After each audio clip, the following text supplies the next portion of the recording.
You think your sales dropped because of bad ads? Wrong. You likely have a hijacker who lists on your listing at night and then disappears in the morning.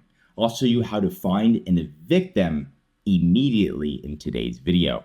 So if we're looking at this item right here, we're looking at Drano, right? And we type in and we see something called Arctic Eagle. And let's just say this is our product right here. We've got Arctic Eagle.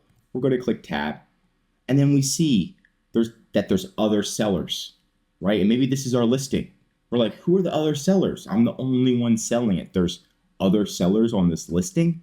I'm very confused. And even though, and they're making $20,000 sales a month, which equates to over $100,000 a month in sales. So they do not want people kicking them off. And if we go and we click right here on the other sellers, we can actually see who the other sellers are. And you can see there's somebody called Crazy Lister. Yes, the price is higher than ours, but Amazon will give them a cut of the pie. They will give them access to the buy box. They will steal our sales. And if their product is fake or it's worse quality, it's going to end our listing. Pretty much we might get kicked off. Our listing might get kicked off, and or we'll get negative reviews, which will decrease our sales. Not only that, they are stealing sales from us potentially, especially if this is our brand. And it happens all the time. That's why we use a tool called Helium 10 is going to be one of the best ways. You can do it manually yourself, but there's tools that can track it 24/7, even at night. And the Helium 10, there's a link in the description to access it. And it's the Amazon fraud detector and alerts. What it does is it looks through all of your listings and it sees which ones are winning the buy box, aka is somebody kicking you off of the listing. And they're providing actual screenshots. If you check down here, they check your listing every single day, right? If you want them to, you can turn this on and they can provide actual screenshots of them checking the listing, making sure your listing's good. If it's taken down, if it's shut down, if there's hijackers, they're sending you emails and they're also taking photos. So you can use that as reference to Amazon if needed. Now you can also sign up for a program called Transparency, but it's such a pain. You can look into that yourself. Just type in Amazon Transparency, right? But what we really want to do is we want to, number one, do a test buy, wait for it to be delivered, complain as a buyer, and then complain as a seller. This is the double whammy.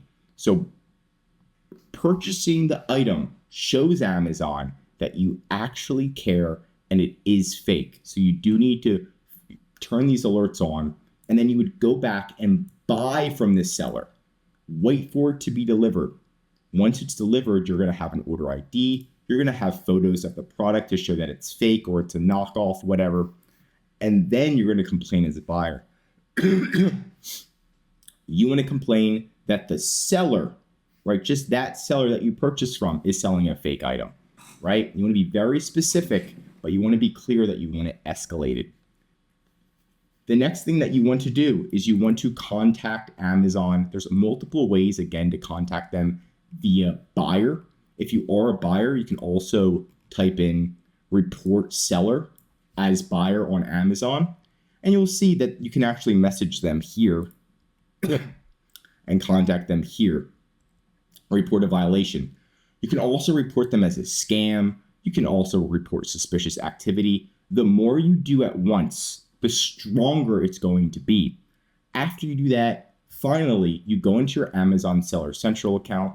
You're going to go to your account health tab, and there's a way to report abuse right here. So you can report abuse, show them proof that you ordered the item, and give them the order ID, and kind of be very specific, clear, and to the point that they are violating the law, thus violating Amazon's policies, and that seller particularly should be removed. Once you do that, you can also enroll in something called brandregistry.amazon.com. It's at the top here, and this is where you can do another official report. So if you can hit them all at the same time, within the same day, it's going to automatically put this flag in Amazon's system where, oh my gosh, somebody's selling a fake product. Let's kick them off. So again, hitting them from all angles is how you can get them removed. But monitoring is the hard part, not reporting. So make sure you're monitoring. And if you're not, we have a full-time infringement team that specializes in this. They know what to say. They know what to do. They know what to do when Amazon declines it. And we can escalate it internally and make sure you're good to go and the hijackers are gone. I'm Josh Hackett, CEO of VHP Consulting Group, signing out.